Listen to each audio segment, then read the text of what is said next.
Yellowknife's a pretty small town, so we were all kind of hearing that an evacuation was going to be called hours before it was actually officially called.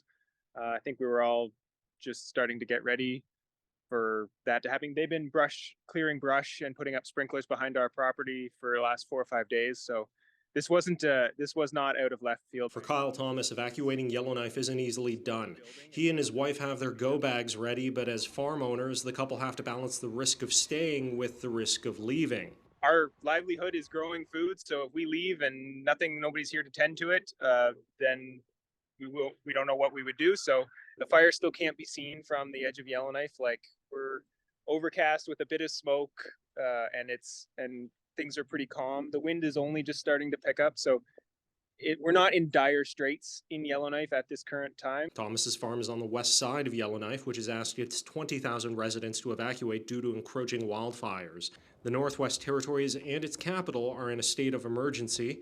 The territory has over 230 active fires with over 2.1 million hectares affected.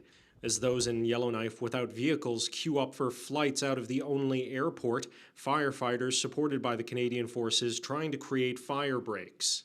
We are working really hard on these defense lines to slow the fire. So the city's lines, the territorial government, when I say lines, are fire smarting, so that's cutting down trees.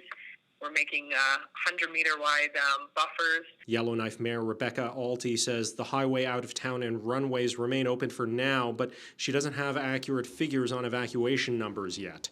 Born and raised in Yellowknife, she says she can't recall this ever happening before. Yellowknife is generally the evacuation center, so we're generally the reception center. You know, we've been the reception center 3 times this year alone for wildfires, once last year for floods.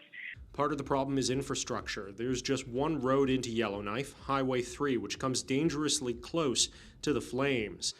Pilot vehicles are helping drivers navigate the most dangerous stretches, but the province has asked for years for help building another road. We're evacuating through one road, which is the road that the fire's on, or in the area of the fire.